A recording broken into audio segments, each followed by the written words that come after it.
Hello student, आज के इस वीडियो लेक्चर में हम बात करेंगे रासायनिक अपक्षय, केमिकल वेदरिंग। हमारा टॉपिक चल रहा है चट्टानों का अपक्षय और वह 3 टाइप का होता है, भौतिक, रासायनिक और जैविक। इस वीडियो में हम कवर करेंगे रासायनिक अवक्षय को, जिसको अंग्रेजी में बोलते हैं केमिकल वेदरिंग। चट्टानों का जो अवक्षय होता है वो पृथ्वी पर होने वाली एक आवश्यक प्रक्रिया है, या ये कह सकते हैं कि पृथ्वी पर जो जीव जंतु या मनुष्य वगैरह जो रहते हैं उनकी क्रिया को संचालित करने के लिए भी आवश्यक है। क्योंकि हमें पता है कि चट्टानों के अवक्षय से मृदा का निर्माण होता है और हमें खनिजों की प्राप्ति होती है। तो यह एक आवश्यक प्रक्रिया है जो मंद गति से चलती है। यहाँ अपन बात कर रहे हैं रासायनिक अवक्षय, मतलब चट्टान टूटेगी। भाई अवक्षय का मतलब क्या होता है? चट्टानों का टूटना। चट्टान टूटेगी, लेकिन यहाँ चट्टानों के टूटने का जो कारण है वो क्या होंगे? रासायनिक अभिक्रियाएं होगी या कुछ केमिकल प्रोसेस होंगे जिनकी वजह से चट्टानें हैं वो टूट जाती है। तो कौन कौन से प्रोसेस होंगे वो अपन यहाँ देखेंगे। रासायनिक अवक्षय में ये मुख्य रूप से 6 प्रकार की अभिक्रिया होती है जो चट्टानों के टूटने के लिए उत्तरदायी होती है। तो अगर परिभाषा की बात करें कि भाई रासायनिक अवक्षय क्या होता है, क्या होती है केमिकल वेदरिंग, तो अपन ये बता सकते हैं कि जो चट्टान और जो खनिज पदार्थ होते हैं उनमें उनके रासायनिक संगठन में परिवर्तन करते हैं और नए पदार्थों का निर्माण होता है। इस प्रक्रिया को रासायनिक अवक्षय कहा जाता है। इंपॉर्टेंट बात यह है कि ये जो रासायनिक अवक्षय है, यहाँ जो पदार्थ नए बनते हैं उनका और जो पैतृक पदार्थ है उनका रासायनिक संगठन है वो अलग अलग होता है। जबकि जो भौतिक अवक्षय था वहाँ हमने देखा था कि जो टुकड़े अपने को प्राप्त हो रहे थे चट्टानों के टूटने से, उनके और जो मूल चट्टान है उनके संगठन में कोई परिवर्तन नहीं होता है। लेकिन यहाँ परिवर्तन होगा क्योंकि यहाँ नए पदार्थों का निर्माण होता है। तो अपन ये कह सकते हैं कि ये जो रासायनिक अवक्षय है इसमें नए पदार्थ बनते हैं और उनका रासायनिक संगठन है वो मूल या पैतृक पदार्थों से अलग होता है। एक बात और याद रखना है कि ये जो रासायनिक अवक्षय होता है ये मुख्य रूप से जल की उपस्थिति में होगा। मतलब इसके लिए जल है वो जरूरी है, या ये कह सकते हैं कि जल का होना इसकी एक आवश्यक शर्त है। जैसे अपन बात करें कि अब राजस्थान के बारे में पूछे कि जो 3 अवक्षय होते हैं, भौतिक, रासायनिक और जैविक, उसमें राजस्थान में कौन सा अवक्षय होने की ज़्यादा संभावना है, तो अपन बात कर सकते हैं कि यहाँ अपने को भौतिक अवक्षय वो ज़्यादा देखने को मिलेगा। क्योंकि जो रासायनिक अवक्षय होता है उसके लिए जल आवश्यक होता है और अपने यहाँ जल की कमी होती है, वर्षा है वो भी अनियमित होती है, इसलिए यहाँ अपने को ज़्यादातर है वो भौतिक अवक्षय देखने को मिलता है। क्योंकि रासायनिक अवक्षय के लिए अपने को क्या चाहिए? जल चाहिए। तो यहाँ जितनी भी अभिक्रिया होती है उनमें जल का महत्वपूर्ण रोल होता है। ठीक है, अब अपन देखते हैं कि जो रासायनिक अवक्षय होता है वो कौन कौन सी अभिक्रियाओं के थ्रू हो सकता है। तो यहाँ अपन पहली अभिक्रिया ले सकते हैं जल अपघटन। जल अपघटन नाम से ही पता चल रहा है जल यहाँ टूटेगा। जल का केमिकल फॉर्मूला होता है H2O और ये टूटेगा H+ और OH- आयनों में। तो यहाँ जल टूटेगा और जल का जो धनावेशित भाग है जिसको अपन हाइड्रोजन आयन कहते हैं, वो हाइड्रोजन आयन खनिजों में उपस्थित धातु को प्रतिस्थापित कर देते हैं। खनिजों में उपस्थित धातु को क्या कर देते हैं? प्रतिस्थापित कर देते हैं। जैसे यहाँ ये खनिज का सूत्र अपन ने लिख रखा है पोटेशियम एल्यूमिनियम Si3O8। ये जो फॉर्मूला है ये है ऑर्थोक्लेज का। ये फॉर्मूला किसका है? ऑर्थोक्लेज, जो कि एक फेल्सफार खनिज होता है। कैसा खनिज होता है? फेल्सफार।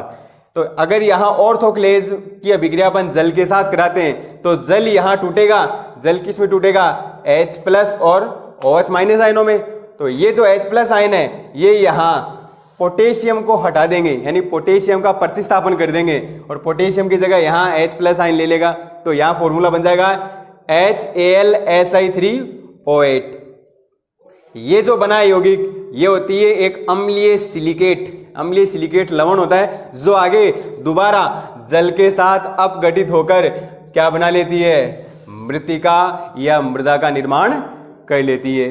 भाई यहाँ भी जल है वो टूटेगा H+ और OH- आयनों में, और यहाँ भी टूटा है, मतलब इस अभिक्रिया में जल है वो 2 बार टूटा है। कितनी बार टूटा है? 2 बार। इसलिए इसको हम कह सकते हैं दोहरा अपघटन भी कह सकते हैं। क्या कह सकते हैं? दोहरा अपघटन। सॉइल साइंस में ये 2-3 नाम है वो कई बार पूछ लिए जाते हैं, तो अपने को पता होना चाहिए कि जो जल अपघटन है उसको हम क्या कह सकते हैं? दोहरा अपघटन कह सकते हैं यहाँ इस अभिक्रिया में। तो ये हो गया जल अपघटन। दूसरा अपन बात करते हैं जल योजन। भाई जल अपघटन का मतलब होता है जल का टूटना, और जल योजन का मतलब होता है जल का जुड़ना। भाई खनिजों के साथ जल का रासायनिक संयोग होना ही क्या कहलाता है? जल योजन कहलाता है। यहाँ जल जुड़ेगा, जैसे अपन ने एक अभिक्रिया लिख रखी यहाँ Fe2O3 आयरन का ऑक्साइड है, हेमेटाइट भी कह सकते हैं इसको। Fe2O3 है, ये जल के साथ अभिक्रिया करेगा और जल यहाँ जुड़ जाएगा। तो जल जुड़ेगा तो यहाँ अपने पास अभिक्रिया में क्या मिलेगा? Fe2O3 3H2O, अपने पास यहाँ ये प्राप्त हो गया। तो जल यहाँ जुड़ा हुआ है, इसलिए ये किस प्रकार की अभिक्रिया में आता है? जल योजन में आता है। तो जो चट्टानों में जो खनिजों के ऑक्साइड होते हैं वो जल के साथ जुड़कर मतलब उनका अवक्षय है वो हो जाता है, या उनका विघटन है वो हो जाता है। यहाँ एक एग्जाम्पल और दे रखा है। भाई चट्टानों में आयरन हो सकते हैं, मैंगनीज हो सकता है, सल्फर हो सकती है। तो अगर किसी चट्टानों में सल्फर के ऑक्साइड है तो अपन यहाँ सल्फर का एक यौगिक ले सकते हैं, जैसे ये कैल्शियम सल्फेट है, CaSO4 है। CaSO4 जल के साथ जुड़ेगा तो यहाँ एक अपना नया खनिज प्राप्त होगा। यहाँ जल है वो जुड़ा हुआ है, जल का योग हो रहा है, इसलिए किस प्रकार की अभिक्रिया में आ रहा है? जल योजन। CaSO4.2H2O, इसको अपन कह सकते हैं जिप्सम। ये किसका केमिकल फॉर्मूला होता है? जिप्सम का फॉर्मूला होता है। लास्ट ईयर एग्जाम में पूछा गया है जिप्सम का रासायनिक सूत्र लिखो, तो अपन आसानी से लिख सकते हैं CaSO4.2H2O। तीसरा प्रोसेस लेते हैं अपन, मतलब ऑक्सीकरण के द्वारा भी रासायनिक अवक्षय वो होता है। ऑक्सीकरण भाई केमिस्ट्री में अपन देखें तो सिंपल सा ये कह सकते हैं एडिशन ऑफ O2। ऑक्सीजन का जुड़ना ही क्या कहलाता है? ऑक्सीकरण कहलाता है। यहाँ भी ऐसा ही होता है, चट्टानों में जो आयरन या सल्फर है या अन्य जो खनिज है उनके ऑक्साइड है उनसे ऑक्सीजन जुड़ेगा और उनका ऑक्सीकरण हो जाएगा। जैसे यहाँ ये आयरन का ऑक्साइड ले रखा है FeO है, ऑक्सीजन जुड़ेगा और यहाँ इसका नया ऑक्साइड मिल जाएगा। देखो इसका रासायनिक संगठन अलग है, इसका रासायनिक संगठन अलग है, रासायनिक संगठन में परिवर्तन हो रहा है, इसका मतलब किस प्रकार का अवक्षय है वो है रासायनिक अवक्षय। तो यहाँ अपने को नया ऑक्साइड प्राप्त हो गया Fe2O3। तो ऑक्सीजन का जुड़ना क्या कहलाता है? ऑक्सीकरण। और इसको अपन उल्टा करें, ऑक्सीजन का हटना या ऑक्सीजन का निकलना क्या कहलाता है? अपचयन कहलाता है, रिडक्शन हो जाएगा। देखो यहाँ यही इसी को अपन ने लिया है, या ये कह सकते हैं इस अभिक्रिया को अपन ने उल्टा कर दिया, रिवर्स कर दिया है। Fe2O3 यहाँ से ऑक्सीजन निकलेगा तो वापस FeO प्राप्त हो जाएगा और ऑक्सीजन निकल गई। यहाँ ऊपर वाली अभिक्रिया में ऑक्सीजन जुड़ रही है इसलिए ऑक्सीकरण, और यहाँ ऑक्सीकरण निकल रही है इसलिए अपचयन। और केमिस्ट्री में ऑक्सीकरण अपचयन अगर दोनों साथ साथ होता है तो उसके लिए अपन एक शब्द काम में लेते हैं रेडॉक्स। उन अभिक्रिया को क्या कहते हैं? रेडॉक्स अभिक्रिया कहा जाता है। वैसे सोइल साइंस में इसके लिए एक अलग शब्द काम में लेते हैं जिसको बोलते हैं कंपेनियन अभिक्रिया भी कहते हैं, इसको कंपेनियन रिएक्शन भी कहते हैं। सोइल साइंस में कह सकते हैं, केमिस्ट्री में बात करें तो दोनों को अपन कहते हैं रेडॉक्स रिएक्शन, जहां से एक स्थान से ऑक्सीजन निकलती है दूसरे स्थान पर जुड़ेगी। देखो ऑक्सीकरण और अपचयन इनसे क्या होता है? इनसे जो चट्टानों में जो खनिज पदार्थ वगैरह होते हैं उनकी घुलनशीलता बढ़ जाती है, जिससे उनका अवक्षय है वो आसानी से हो जाता है। पांचवा अपन लेते हैं कार्बोनीकरण। कार्बोनीकरण है, इसकी परिभाषा है वो पूछी जाती है जनरली। तो कार्बोनीकरण अपन सरल शब्दों में पूछे कि क्या होता है? कार्बोनेशन बोलते हैं इसको। कार्बोनीकरण का मतलब होता है CO2 का जुड़ना, कार्बन डाइऑक्साइड का जुड़ना ही क्या कहलाता है? कार्बोनीकरण। और यहाँ कार्बन डाइऑक्साइड है वो किससे जुड़ेगी?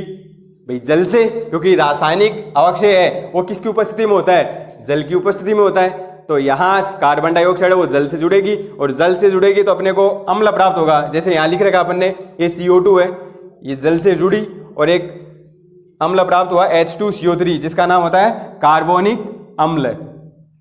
तो ये जो मृदा में जीवांश पदार्थ होते हैं, इनमें जो खनिज वगैरह रहते हैं, इनका जब अपघटन होता है तो कार्बन डाइऑक्साइड गैस निकलती है। वो कार्बन डाई गैस है वो जल में घुल जाती है और जल में घुल कर क्या बनाती है?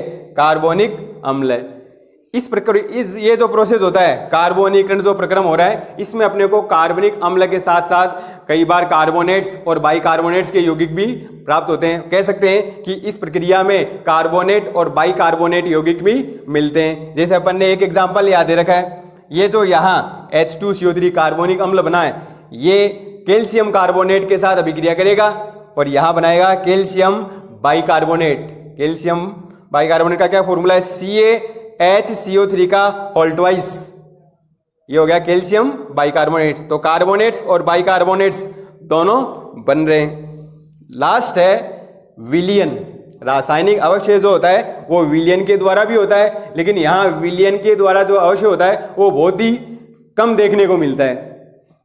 विलयन की अगर अपन बात करें तो जनरली अपने सामने आता है विलयन क्या होता है? विलय प्लस विलायक। विलयन में दो घटक होते हैं, एक विलय होता है, एक विलायक होता है। विलायक वो अधिक मात्रा में होता है और जब विलायक की बात आती है तो अपन विलायक के रूप में किसको काम में लेते हैं? जल। जल है वो एक अच्छा विलायक का कार्य करता है। हमें यहाँ देखो विलयन चाहिए और विलयन यहाँ किसका प्राप्त होगा? भाई अपने पास यहाँ विलय और विलायक है। विलायक तो क्या है? जल, क्योंकि जो केमिकल वेदरिंग हो रही है वो जल की उपस्थिति में, तो यहाँ जल है वो विलायक का कार्य करेगा। और विलय का कार्य कौन करेगा? चट्टान या खनिज पदार्थ। तो चट्टान और खनिज है वो तो विलय हो गई और ये हो गया विलायक। लेकिन हमें पता है कि चट्टान है वो जल में आसानी से घुलती नहीं है। तो कई बार क्या होता है कि ये जो जल है इसकी विलायक शक्ति को बढ़ाने के लिए इसमें कई पदार्थ या कई लवण है वो मिलाते हैं। जैसे कार्बन डाइऑक्साइड मिला सकते हैं। कार्बन डाइऑक्साइड के अलावा आप यहाँ कार्बनिक अम्ल ले सकते हो या अकार्बनिक अम्ल ले सकते हैं या किसी भी प्रकार के अन्य लवण काम में ले सकते हैं। ये जब इनकी उपस्थिति होती है कार्बनिक, अकार्बनिक या कार्बन डाइऑक्साइड की, तो वहाँ जो जल होता है उसकी विलायक शक्ति है, मतलब घोलने की जो शक्ति है वो बढ़ जाती है। ठीक है, तो ये कई प्रकार की जो अभिक्रिया होगी जो चट्टानों के रासायनिक अवक्षय के लिए उत्तरदायी होती है। Thank you.